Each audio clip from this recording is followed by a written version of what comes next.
Yeah. So welcome back to Night Flight. Today we are going to talk to Wayne Steiger again. It has been a while that he has been on my show, but finally I got him here. So, Wayne, thank you for coming. And our topic will be identity crisis when belief systems crumble. And yeah, how do we do that, avoiding the false light? Oof. Treacherous waters. And thank you for having me on, Judith. I have thought about you often, and it's always good to, we live in two different realities, but within the same sphere. So it's good. You're looking good, and it looks like you're maintaining through all the insanity, and that's a good thing. Yeah. Yeah. So before we jump into our subject, I have to get something off my chest. Okay. um, since the detonation of the Nord Stream pipelines, I always asked myself, where is the passport story? And so I was so relieved. Finally, yesterday, the passport story surfaced. Allegedly, it goes like this. A rogue group of Ukrainians, real Putin haters, they got a yacht because, yeah, of course, a rogue group, because Ukraine has no functioning navy. Navy. Yeah. Yeah. So this rogue group, they drove into the east. Do you call that East Sea? East Sea? How do you say that in English? I don't know. Anyway, Oh, the North Sea. in Is that North, right? no, Yeah. it's the Oh, Eastern. it's the okay. Yeah. So, anyway, um, they managed to infiltrate the most surveilled ocean that there is. And yeah, with their Polish yacht, then they did the dive. And then they brought back the yacht. But guess what? They didn't clean up. So their fingerprints are there. Mm. And what appears to be fake passports. Uh-oh. So, and yesterday I thought, finally, there it is, the passport story.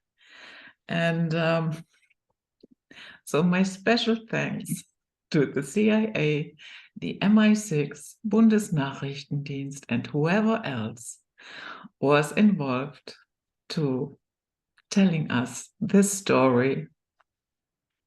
Magnificent work, very reliable, and so predictable. So that was it. I had to get it off my Strange reality we exist in. It is freaking bizarre. That's all I've got to say. It's just, and it's getting more bizarre all the time. Yeah, yeah. It is. It's amazing. It's as if our species, Judith, has what? Lost its capacity for common sense. Mhm. I mean, if intelligence was the answer, how many PhDs do we have running around the world? Tens of thousands of them. Yet we look at us as a species on this planet, and there's clear indication. I don't think our species can live in peace. I think that we are a warrior species. I think it was genetically put within us because it seems like the powers to be want a war. Mm. And the thing about it is, this is not the war that we all perceive. Well, I'm a baby boomer. I was born in 1955, which was 10 years after World War II ended. Mm. And that imagery, which was, exploited by governments, Hollywood for an agenda, because we glorified war. wars where you get medals, wars where you're tested, your bravery. But this war is different. I believe there's going to be bang bangs going off, but this is also a war of, I think, you could say the intellect, but I would probably be more accurate to say of the soul. Mm-hmm. And and it's just my opinion, but I believe the soul of humanity is on the scales. Mm-hmm. And wow, I come out of 50 years of Judeo-Christianity. I was an ordained minister, preached in the prisons, the whole bit. And for most of those 50 years, you're taught what to anticipate as the end. Mm-hmm. I knew the author of the Left Behind series. Of course, that's the story where, there's going to be this alien come down and everyone that's got the mark is going to be raptured, pulled out of the earth, and then the earth goes crazy. I don't know if that's going to happen, but I do know this, that inevitably that seeps into every person's consciousness. They may not even be religious, but yet everybody knows that story. Everybody knows the story of Revelation. They may not know it in the detail, but basically it's the end of mankind. And again, something is very odd is because we're in this point now on the scientific side of things, we have good evidence that our solar system is now in the midst of this galactic dust cloud. We know that there was an event that took place 26,000 years ago. They called it a class 7 galactic cloud, entered into the core of our galaxy, Sagittarius A, and there was an explosion, Judith, that happened. Now, this happened 26,000 years ago. It will reach Earth, it's estimated, most say within the next 10 to 15 years. It's coming. We can't stop it. We don't know. Scientists really don't know what to expect, but what they're calling is going to be a solar flash. Is that what Paul Laviolette called the G? Did he call it G cloud? He talked about this many, many years ago. Yes. Yes. And now we have the telescopes. We can see it. We saw what happened, because we're looking at the past. And again, and it dawned on me, this event happened 26,000 years ago. If you take the modern stance of where humanity stands, it says in one aspect, we're less than 10,000 years old. Anthropologists say that we may be as old as 200,000 years.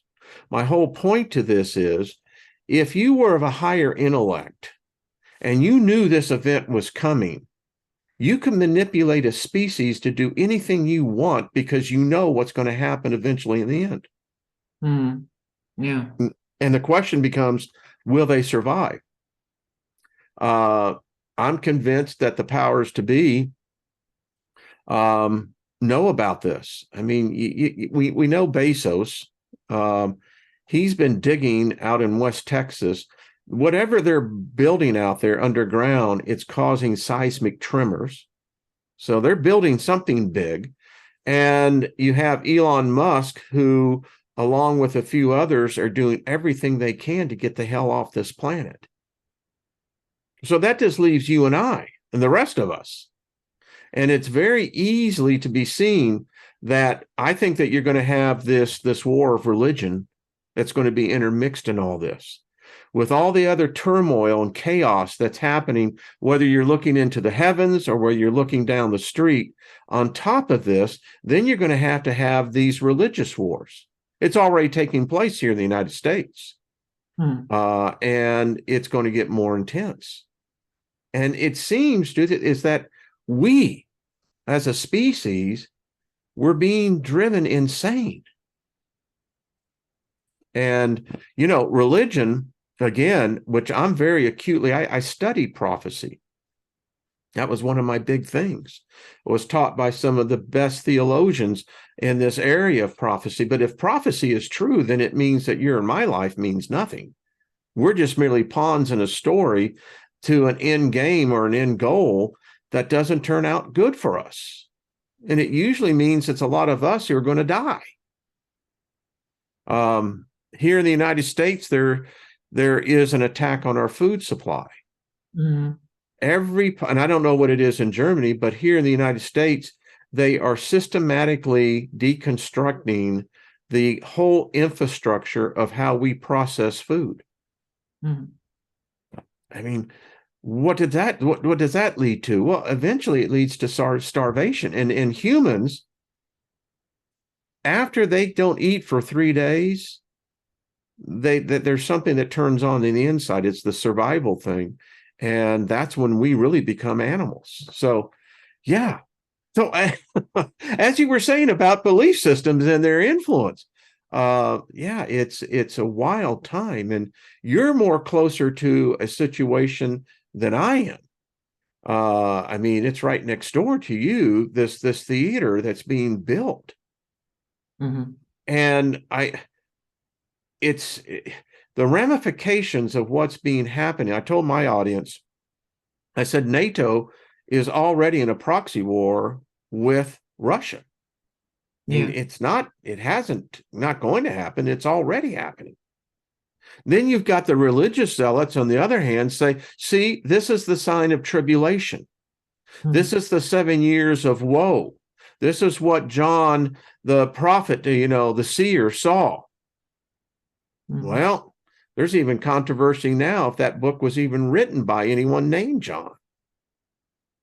So, and then you step back, and I don't know what's going on in Germany, but here in the United States, we seem to now be where disclosure of the UFOs, this phenomenon that, do aliens exist? It seems to be the contention of our military is, yes, they do. Well, then this brings in a whole new factor. So are they just going to stand back and watch us basically self-eliminate ourselves and then take the planet over? It seems like there is an agenda set up. You got people like Bill Gates, who is publicly on the record, who says 3 billion people need to die. Mm-hmm. And apparently he's got countries, got the United States, Britain, Germany, France, all agreeing with him. So it seems to me like these higher powers, are they human? Are they non-human? I mean, my question is to the average person is that, do we all have a soul? Because I can't see as another human why I would want to hurt you. Yeah, exactly. So anyway, here's an idea. I think ultimately the control level is not human. Yeah, and I will not quarrel about semantics here. People might believe it's demonic. I'm okay with that. People might say it's alien forces. I'm okay with that as well, as long as we can agree there are forces that are not controlled by us. yes. So, and yeah, here's an idea. They uploaded this Armageddon program into the planetary brain, then installed the false father figure as a god. And basically what you said, everybody knows the story, yeah, and you have similar stories in other religions. Islam, for instance, has the Dajjal, also an antichrist figure. And they just let it play out because we have internalized it.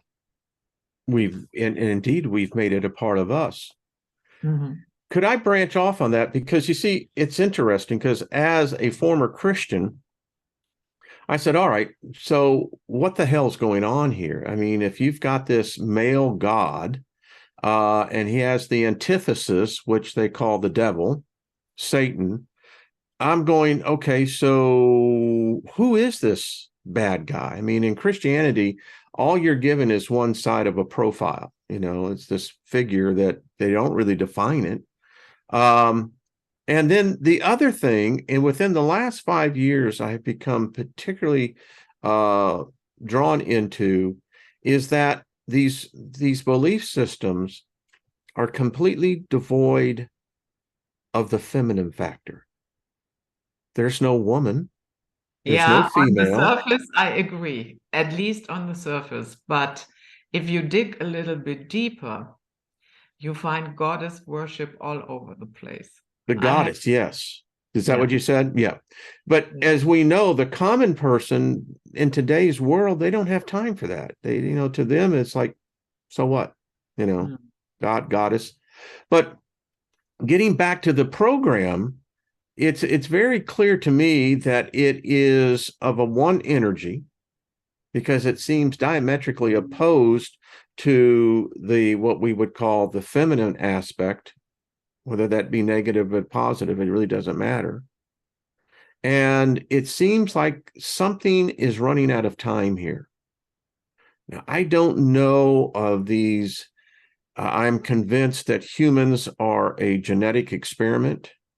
I don't believe that we were created as the myth tries to bring it forth. I think that it's very clear that there were Neanderthals, there was Cro-Magnus, there were the Denisons, and a half a dozen other genesis of the Homo branch of humans.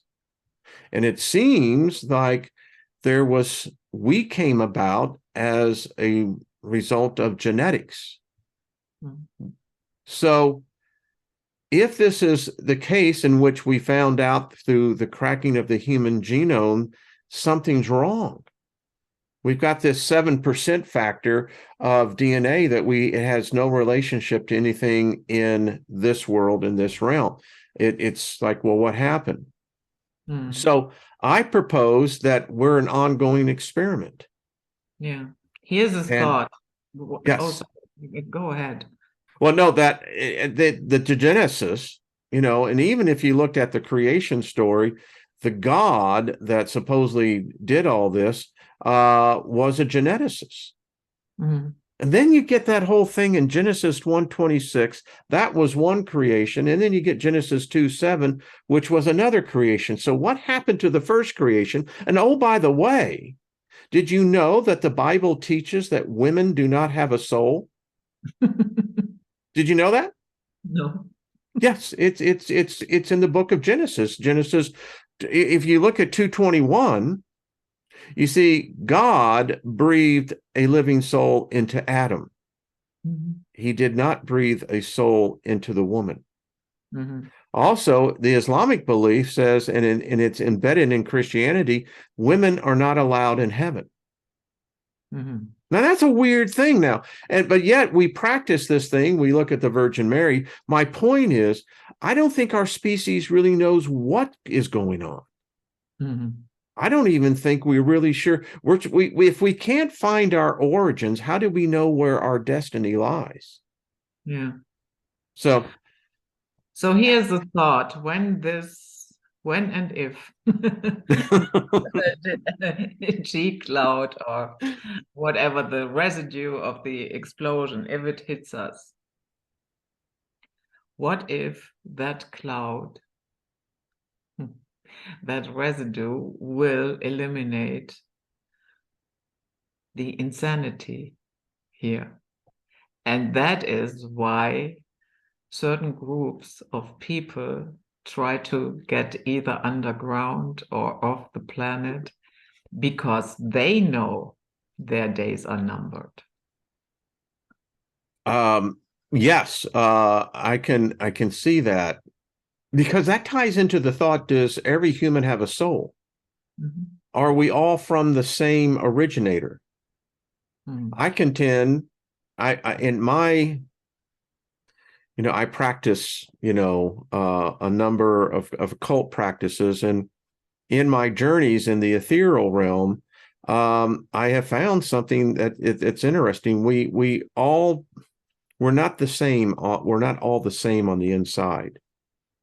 And which means then that this planet is unique in the aspect that I believe the planet is alive. I believe it is a higher intelligence. I mean, it's kind of like the hierarchy of creation. You try to want to be a sun, but if you can't be a sun, being a planet's not too bad either. This planet is very special because she produces life, at least the life that we see, and which is nothing more than a compounded factor of the substance of what we call atoms, and then the spirit and molds it together, and we produce material. In the meantime, we as human beings, as individuals, we try to figure out, well, what's our role here? What are we doing here? Yeah. And there's a plethora of paths, and those paths all seem to be now converging. Diverse beliefs, whatever's happening, it seems like we're almost being herded into a direction, and I'll use the metaphor like a corral. Yeah. So a lot of people are very, very protective of their belief system. And it doesn't matter. It might be a religious belief system, it might be a political belief system, whatever it might be. And sometimes you have reactions like, you show them something that does not quite gel with what they used to believe. And they shut off immediately. And they shut their ears, and they don't want to see it. And they react as if, I would say it can cause an identity crisis, because at the end of the day, they do not know who and what they are, because and that is why we need, not everybody needs that, but a lot of people need something external to identify with. And that gives them meaning, and then they feel attacked personally, as if you are trying to pull the rug underneath them. So I was thinking, because you went through that process. So my question would be, how did that happen? That there was doubt coming to the forefront, and did you at one point felt something like an identity crisis? Yeah, I think in my journey, I was a dedicated Christian. Couldn't live the principles, but I identified with Christianity. Why? Because you have this immediate bond. Well, if you believe a Christian, then hey, we got something that we can agree upon. When I began to see the inconsistencies with the religion and its leaders, most people don't know this. I invented the first mobile application for churches here in the United States. And as a result of that, I met many of the religious leaders. I can name names, and you would recognize, probably even over in Germany, a number of these people. What I found out, there was something else going on. And what I mean by this, I was raising millions of dollars to build the application out. And it was really interesting because these are the spiritual leaders, and there was something else guiding them, something else controlling them. Now, the one thing that they were all eagerly after was money. All right, so that started this whole thing of me examining, well, what is Christ? What's the purpose of Jesus? Well, when I speak of Jesus, that was the next domino to fall, because suddenly my wife and I got a book by Dr. Charles, who wrote a book on the search for historical Jesus, and there's reason to believe that he never existed. So here I am, 50 years into the religion, and I never knew that the letter J did not exist at the turn of the century. Yeah. It's not in the Hebraic language, not in the Aramaic, it's not in Greek, it's not in Latin. So how can you have this story of a Jesus character walking around performing all these miracles, dispensing all this great knowledge when the name didn't exist? Well, it gets stranger. I have always been drawn to philosophy and spiritualism. It's just my nature. So I began to study Philo, who lived in Alexander between the years of approximately about, well, all the way up until about the year 63, 64 AD. Well, he was in Jerusalem in the year 33 AD. Never mentioned anything about any movement, any rabbi. Then I got introduced to reality that there was a general in the Roman legions called Vespasian. He ruled Judea during that period of time, never mentions anything. So my world starts falling down because I'm believed now. And then I guess the last stone to drop in this, the shoe, was I had to ask the question, this Jesus character introduces a God called the Father.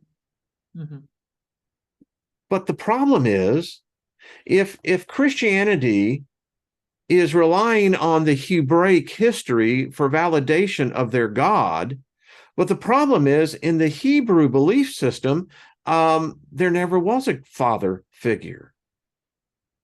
Yahweh, who was described as an Elohim, never described himself as the father. Then we got another problem, because you have Abraham, who is the patriarch of the three major religions in the world and counting for nearly 5 billion people. The problem was that he comes from a place called Sumer. But wait a minute, Sumer existed 2,000 years before there was ever a Hebrew. And they had a whole system of gods, none of them which was known as the Father. So getting back to the Jesus story, who is this Father? What God is this? And I'll argue anyone, show me. Now, the last part of all of this was the bad guy, Satan, Lucifer. Well, Lucifer never existed.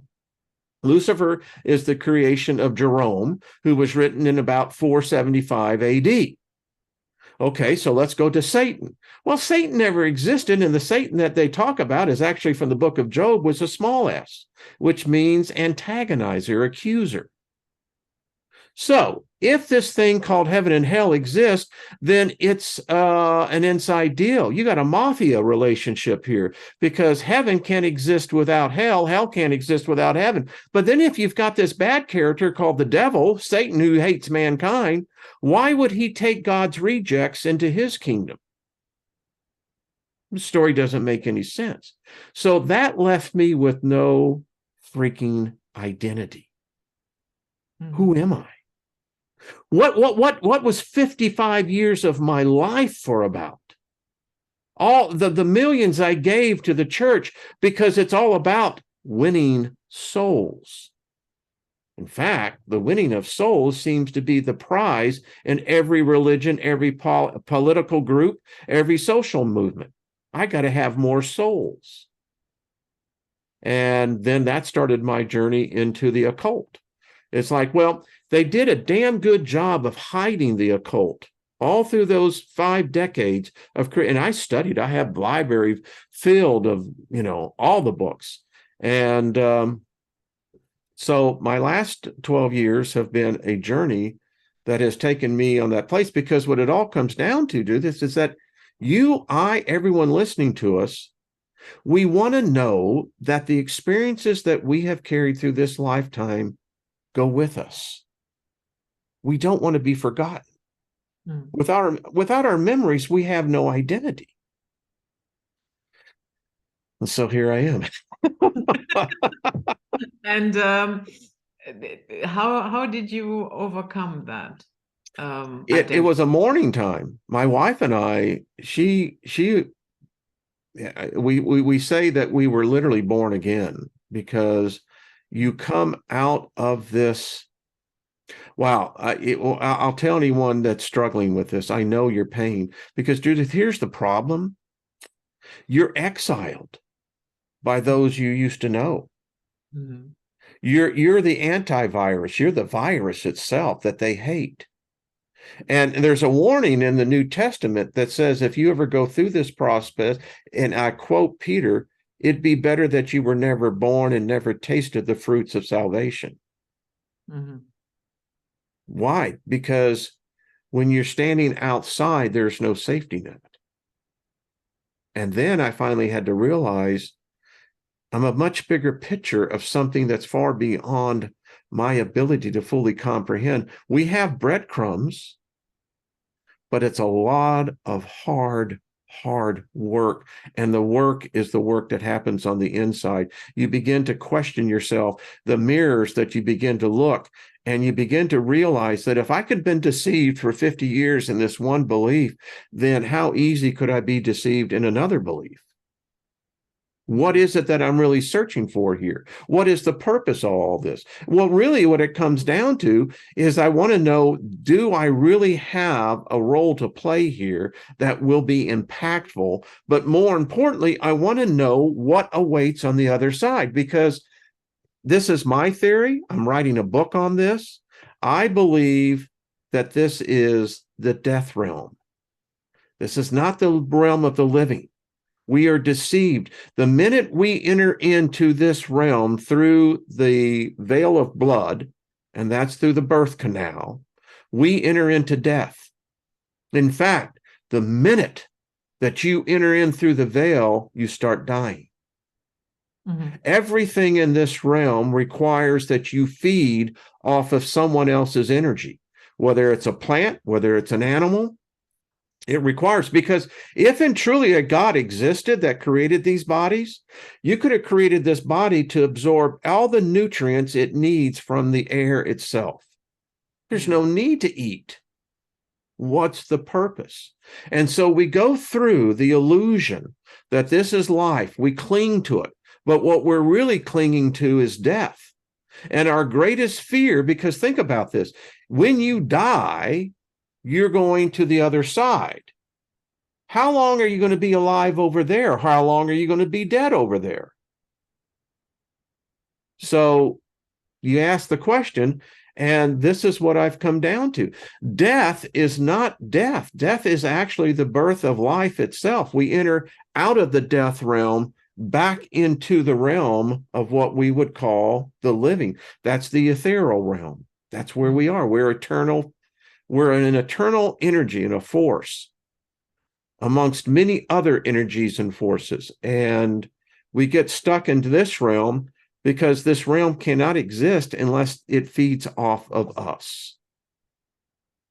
Yeah. Every religion, every political group, every social group feeds off the energy it generates through a group.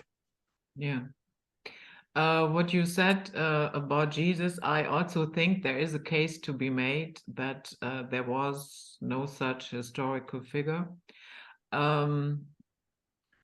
But when you say we need more souls, to me that ties into, I'm convinced that on the astral plane there is an entity named Jesus walking around after thousands and thousands of years of worship and prayers and what have you. I'm pretty sure it has manifested It's an there. egregore, is what it is. Yeah, exactly. And yeah, well, What so Christ means in Latin, what people, the Christos means literally is a state of consciousness, yeah. not a physical being. It's your consciousness. If I walk in love for my fellow human being, I'm not going to steal from you. I'm not going to harm you. I'm not going to try to take from you. That's the Christo consciousness. And guess what? That consciousness can exist in the dark realm. It can exist in the light realm. Mhm. That's Yeah, so how I see it. yeah. So there is a possibility that the astral realm is harvesting our energy to produce more of their own, you know? I do. I'll share a story with you if you would like to hear a little anecdote on this. So I've been on my own since I was 15. And when I was 16, there was a group of us, there was only like 6 of us in this small group. We were picked to, well,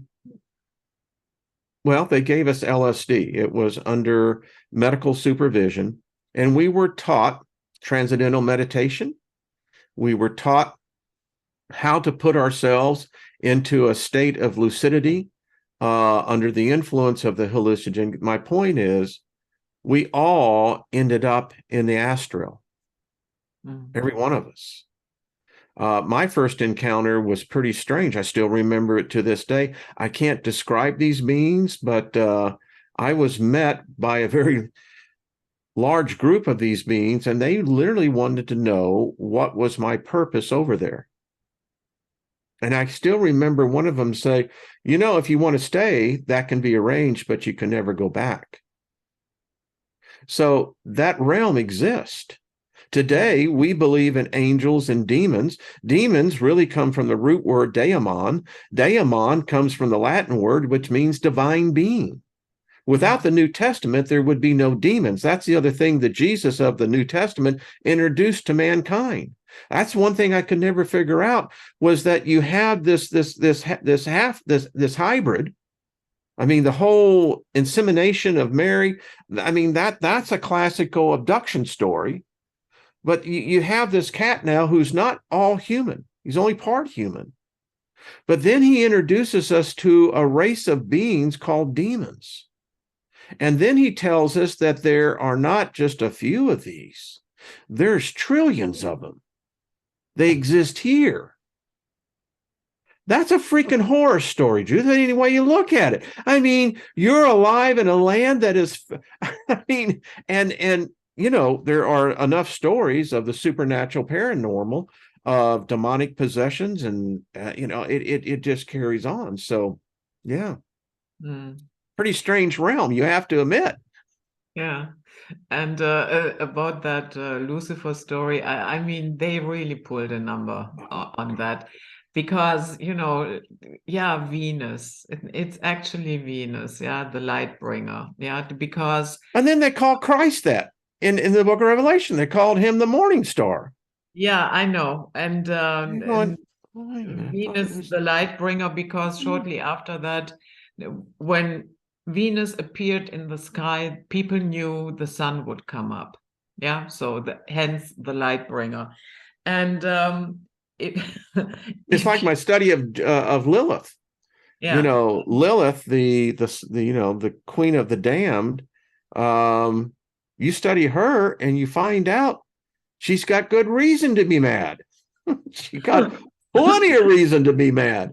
I would be pissed off. I mean, but yeah. And if you look at ancient Venus figurines, then you will see a very, very voluptuous woman. Fast forward a little bit, you see her standing in a shell, very long hair, dropped an enormous amount of pounds. Yeah. And these days, it's a skinny white dude on Netflix. Well, and that's because people don't study history. I mean, the wide hips, that was a sign of fertility. That was wealth. That means you could actually propagate. The ancients believed that each one of their offspring contained them. And as long as they were alive, they would be alive. Yeah. Oh, I love history. But the problem is, we're a species of amnesiacs. We are cursed with amnesia. We still don't know where we come from. We still don't know, it's funny. I tell people all the time that if you study the story, then we got a problem, because you've got this one mindset of a God that puts it into our heads, has rules, but apparently there was a war that existed before we got here. So it's that question, Judith. How does imperfection be born out of perfection? I, if you follow the story that supposedly Satan, was in the midst of the God stones of the Godhead and said in his heart that, I'm going to become like him. I don't get it. How, because if he never knew what imperfection was, how could he conceive of imperfection when you're in perfection? All right, I digress. But it's true. It doesn't make sense. And I've studied the angels. I've studied the jinn. I've studied the demons. I've studied Solomon's, the Kabbalah on the whole 9 yards. And what I have found out through all of this, and this is just me, but this is what I have found out. Everything I have read has been written by another human. I've never read anything that says, hey, dude, man, I'm an angel and I'm writing this. No, it all has to be channeled through a human.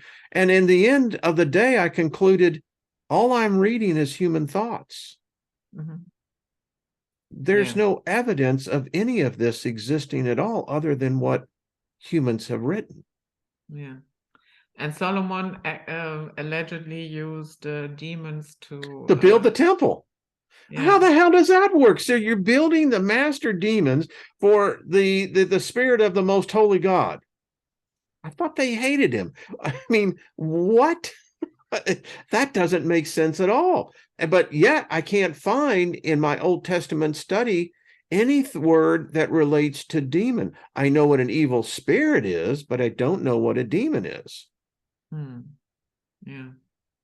Yeah, weird, isn't it? Looking back now, would you say the hard work getting out of that belief structure, it was worth it? Yeah, it came at a high price, really high price. But I know why many fail, because it can be, you learn to embrace the darkness because there is a light within the darkness that most souls don't see. It's because they're living in the shadow of a light that's not their own. But when you get out there, it as you can tell, it emotionally moves me because it's difficult, and you have to learn to fend for yourself. Most people think that the spirit realm is that they're going to have this welcoming committee. They think that there's going to be a reception as there was one when they were born here, that you're going to have the more mature spirits that will able to guide you and nurse you. Doesn't work that way. That is unique to here. Over there, and I tell people this on my channel all the time, you need to prepare now, because the day is coming when you will leave this death realm. And if you don't know what to expect in the realm of the living, you're fresh meat. That's just my advice. And so I have spent so how do we do that, preparing? Good question. You challenge yourself. I tell people the first, 50 years of Christianity was my initiation into the occult. I'm an initiate and I'm adapt. And the first thing I tell people to do is to go into a room where there's no light and stand in the darkness and time yourself. See how long you can take that. It's harder than what you think. But the thing is, as you become more adaptive to it, you find out there's something amazing happens about your spirit. It begins to transcend the 5 physical senses. When we're alive in these bodies, we can only use 2 senses at one time. But when you get into that ethereal realm, you can use all the senses. And that's when you begin to feel energies. You begin to feel what you would say, but some say a force, some, it's a different energy. And that's when you begin to realize that we live amongst other beings. We can't see them. I doubt if they can see us. But it's interesting how we can occupy the same space, the space-time. And The other thing is read the things that scare you the most. I went out and bought and studied the Satanic Bible. Mhm. I found it interesting. Do you know that the first thing the Satanic Bible tells you? Satan doesn't exist. It only exists in your head. It gives you an outline. Now, that's pretty interesting because it's an admission that there is no Satan, but yet there is. It's real and kick your ass. That's the other thing you need to be prepared for with as well. You see, I studied in the ministry about depression. Depression is actually, in a certain Christian belief, is demonic oppression. There's Mhm. three states of possession that takes. You have the first thing, which is oppression, when you feel oppressed. Then you feel depressed, and then you become possessed. And those are the three stages. And what's at those three stages are doing is that the individual is giving more of their energy into this thought, which you could call a spirit being or whatever, but then it ends up dominating you. Mm. Yeah. So, So we have a lot of stories from near-death experiences. Yeah, where the favorite grandmother is standing there, your favorite dog, and they are all greeting you. And yeah, we have stories that well, I've they. had near-death experiences. I had meningitis, spinal meningitis with Lyme disease. I was in a coma for 9 days and don't remember anything coming out of that. I was attacked by, I lived in Texas and I was on a riding lawnmower and disturbed a hive of Africanized bees. Oh, And they stung me 20 times right here in my temple area. I went into anaphylactic shock. I was dying. And when they got me into the emergency room, I remember distinctly I was kind of sitting like with my arms up in the corner of the room. I saw what was going on, heard everything. And people say, well, what was it like? To me, it felt natural that there was no greeting party. There was, no fear. no, that's the thing about it is, you know what? I distinctly remember I wanted to close my eyes. I just wanted to, boy, yeah, I almost wanted to dissolve into it. Hmm. There wasn't any fear, Hmm. none. I haven't, as I tell people, I haven't met an angel or a demon in the flesh. Mm. Yeah. I know how to conjure them. I have the techniques in which the names in which to begin to invoke them. But my attitude is this: I don't want to kiss another spirit's butt, and I don't want them kissing my butt. I don't. I mean, there's nothing that they can do for me. Someone said, I know the spells. I know which demons and which angels to call for bringing money into people's lives, and you can control them. But that's useless. There's nothing for me that's meaningless. Now, if an angel or a demon was to come and sit down and say, "Listen, I can impart wisdom into you," I'd have that conversation. I'm on the record for saying that if Lucifer exists, I want to meet her. It's not a him, Yeah, it's because in the book of Proverbs, everybody read the first three Proverbs. What is wisdom? Wisdom is the woman. Wisdom says she identifies herself as she. She says that she was the L's daily delight. So that begins to change things. I'd love to meet her. I'd love to sit down because she brings light. She brings knowledge, gnosis. That's what I want. And one lifetime, Judith, isn't enough. Damn it, it's just not enough. There is so much knowledge to be learned. There's not enough time. That's my, if it's almost borders anger because I feel like we've been cheated. Our species cannot get a break. We know that genetically we should live to be at least 1,000 years old. We know genetically they retarded us. If you think about this, Judith, let's say that for the written history, we can go back 10,000 years, all right? So let's say 10,000 years ago, the average human being had an IQ of 100, right? And let's say we assigned one IQ point per 100 years. 10,000 years advance forward, we should have an IQ somewhere around 10,000. And yet, we fear judgment. But I tell people, what are you going to be judged on? That you're imperfect? How does imperfection judge imperfection? If you're judging me that I'm perfect, you're a liar. I am not perfect. I don't know what perfect is, but I can tell you it's not me. So you're going to judge me for being imperfect? Okay, so show me the perfect imperfectness. You see how nuts it is? Mm. It's Yeah. a distraction. So, but Yeah. I can tell you it is a journey. It's the dark night of the soul. Mm. We all Yeah. have to do it.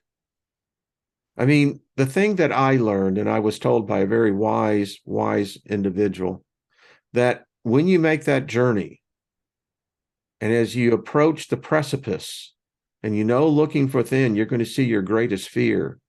And as you look over, prepared to see what that fear is, you see yourself. And that's it. Mm. All of your audience, they're beautiful individuals. Each one are unique. You are unique. Don't get lost in getting caught up into inventing yourself. Look within, because you're going to find that you have natural abilities and talents that are guiding your life now.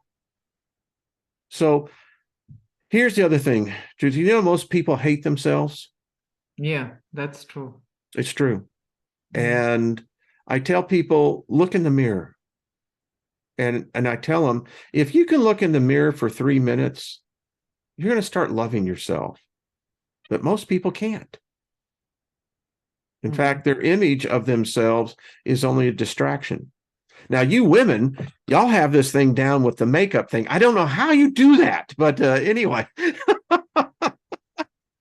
because I'm thinking, am I thinking about my eyebrow? Am I thinking about, because it's great time for meditation, I'm sure. Yeah. Yeah, usually I think about something else while I'm doing it. Do you ever look into your eye? Because if you do Yeah. scouring, mirror gazing, that's how you start that. You begin to focus in the middle of your iris. And holy crap, when you get into there, I tell people all the time, it's Wayne's World in my place. It's a fun place. Uh, do you think that reincarnation is a trap? I think it's a choice. Mm-hmm. I do. I think my wife works as a hospice nurse. She takes care of dying patients. Mm-hmm. And I learn a lot from her experiences and her stories of her patients. And because this is the end of life, they know it. Yeah. And I've seen, she tells me stories of, there are those who've had enough of this plane. They want out. They don't want to come back. And there's others who live in regret that they have to give up this plane. Now, those, I believe, are the ones who are going to come back. They like it here. I mean, you think about it. You can be as gross if you want, or you can be as elegant as you want. You can be a pauper or you can be a billionaire. I mean, the endless possibility. It's an amusement park. But for some of us, I think some of us came back for a purpose. I think many of us are guides. And it's often said that if you can help one person to that next spot, then you have found your purpose here. So I've learned to be content in that. I have found that sharing knowledge, all knowledge, whether one person thinks it's good or bad, that's their belief. That's not mine. And I try to do that by the books and the guests that I have on my channel. And I'm grateful that I have an opportunity to talk to people, Mhm. because I have found people like you. We're kindred souls. Mm. There's a drawing that happens. Why? There's several billion people on these different social medias platforms, but when you look at it, the ones you interact with, it's very interesting. It's a very small number, but yet there's a connection. Yeah, exactly. Yeah, And I have to say personally, in the very beginning when I started doing interviews, it was also because I'm no longer working in the official workforce. Of course, I'm working, but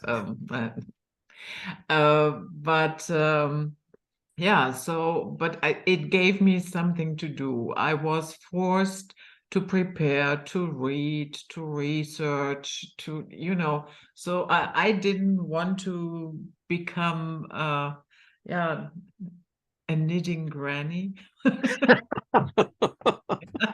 And I love that. and so yeah, so that my mind stays flexible, and yeah, and of course that was maybe the initial yeah, intent behind that. But over the years, yeah, as you said, I met so many interesting Yeah, people, and I had so many really yeah, to me, conversations that wowed me.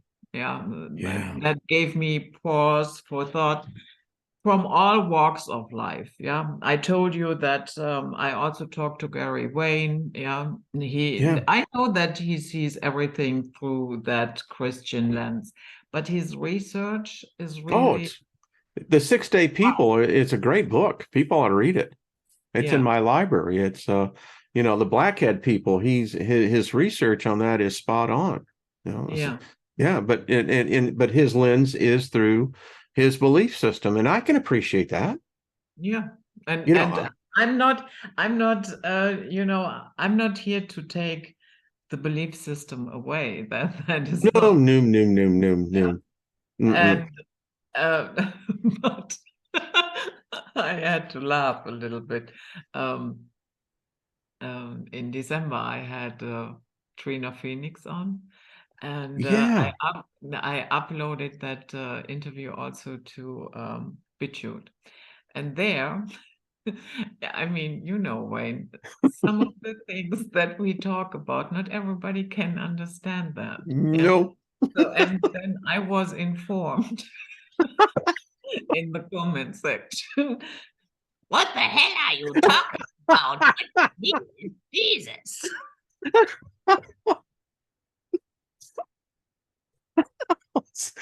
Because I know exactly.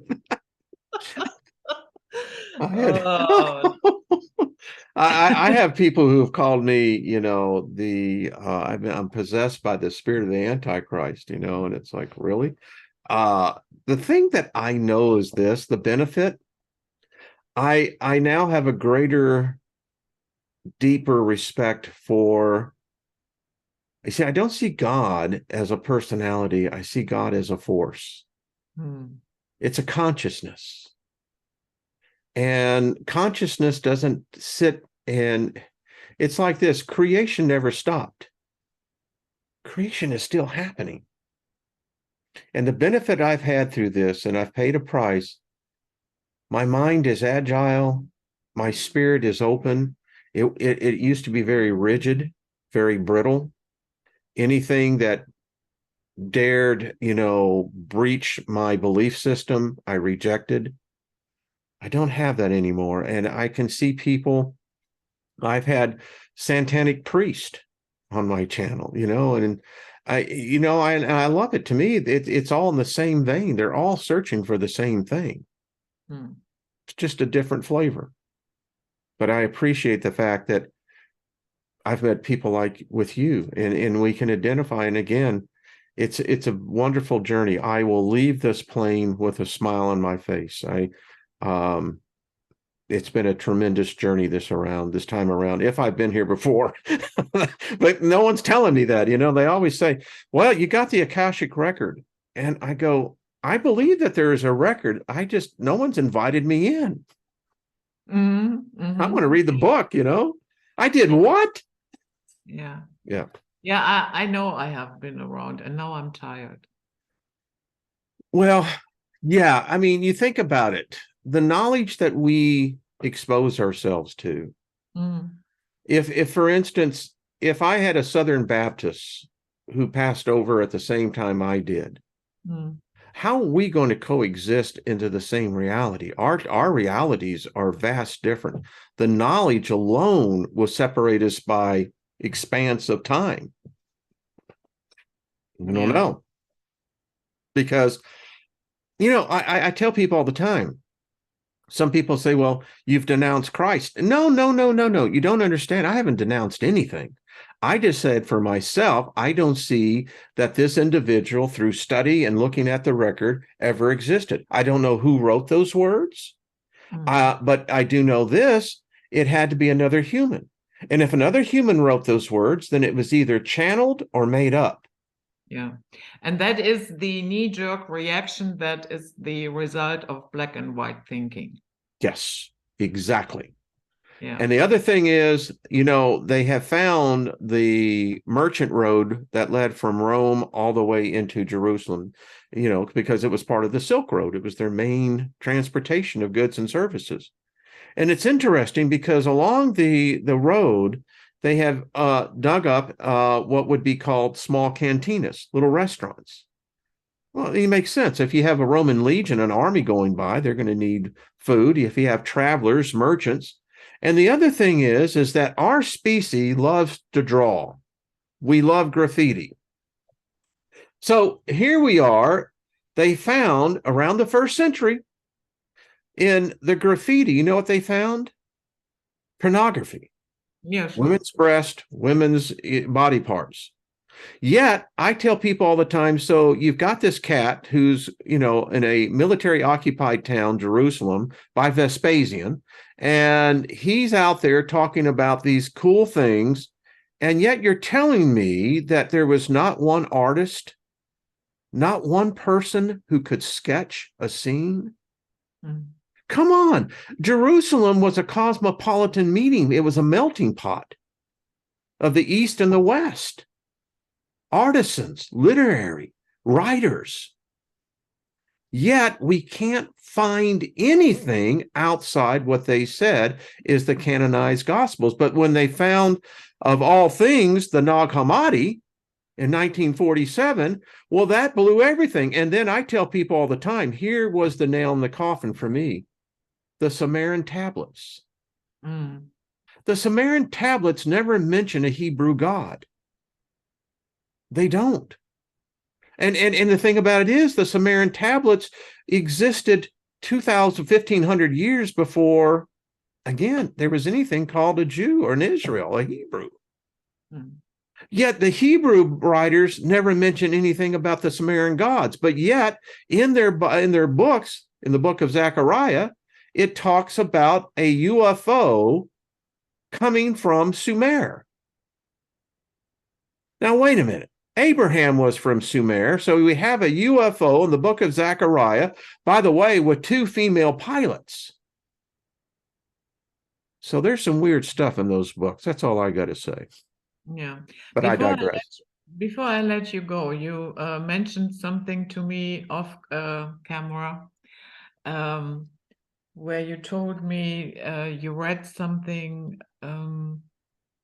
when we cross over. Oh, yes, that we go into the Ghostland.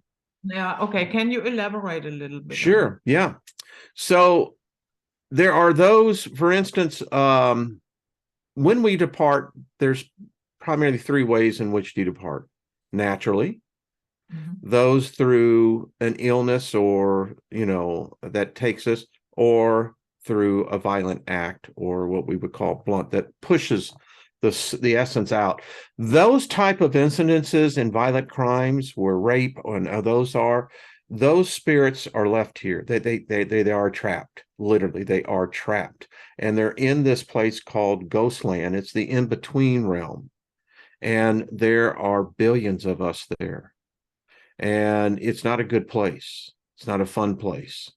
There are others who have we literally transcend. It's though we transcend.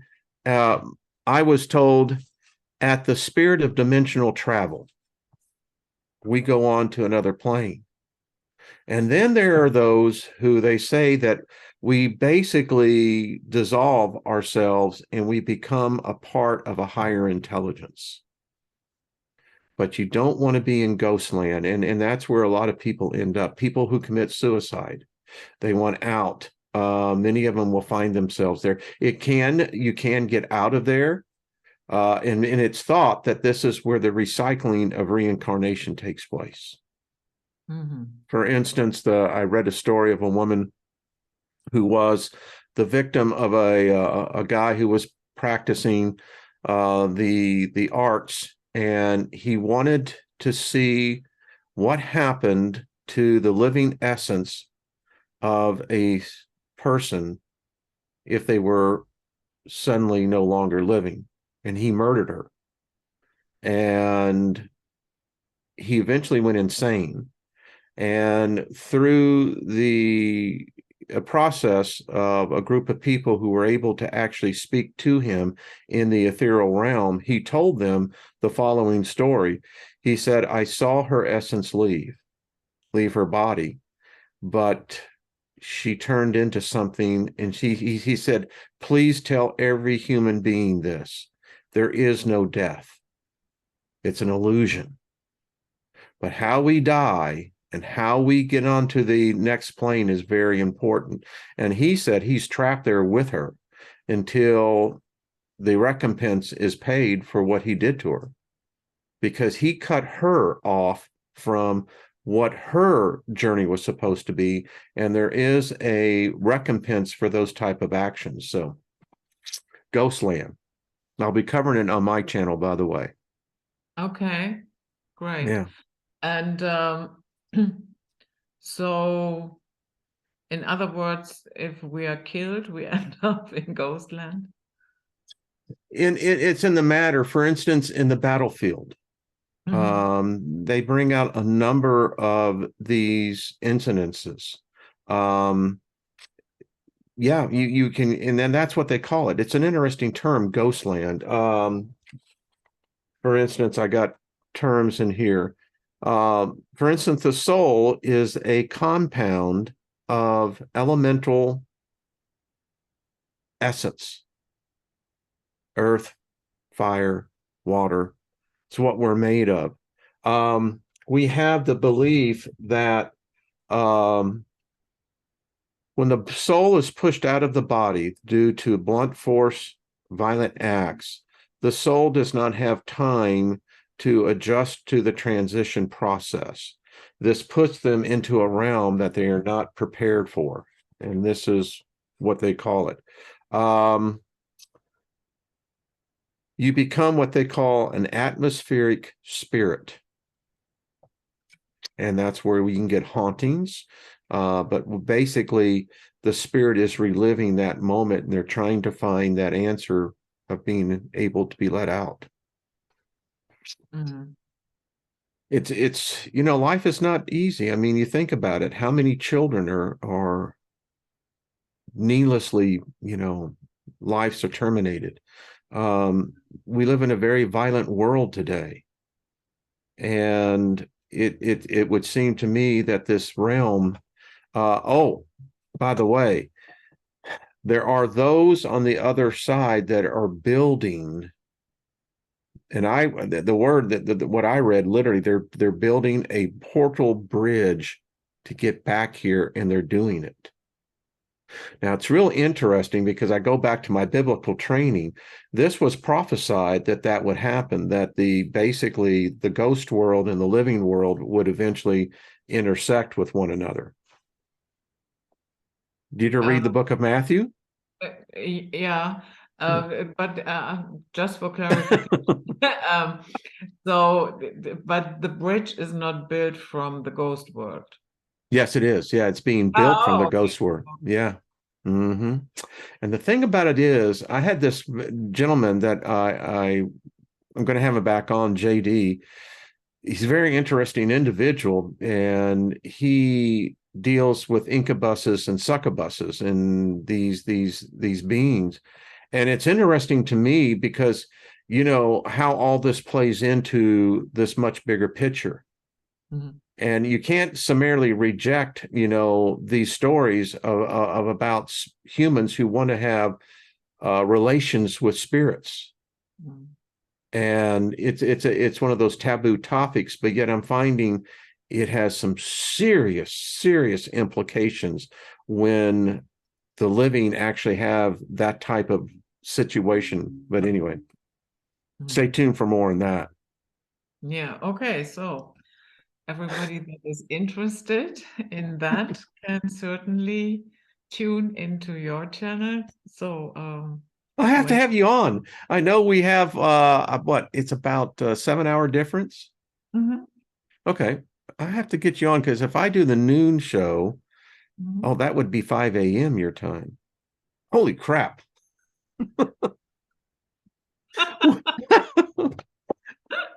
Are you up at 5 a.m.? Yeah, you know what? We'll have to do a taped one. How's that? Yeah, we can either do a taped one, but you know, my entire life as a flight attendant, I had to be dressed up, makeup, everything at Okay. 5 o'clock in the morning. I had check-in. Oh, well, then we'll have to do this because um there's so much going on. I mean, I have a lot of questions I'd like to ask of you about what's happening in your world and yeah, because there's a coalescing taking place here. I mean, I think we're all about to be drawn into something that again, everyone in the world is talking about it, and that disturbs me. You know, it's something that they said that if humanity ever gets united on anything, there's nothing that we can't do. And it's Mhm. odd that when all of a sudden a larger percentage of the collective consciousness of humanity begin to see the same thing, it materializes.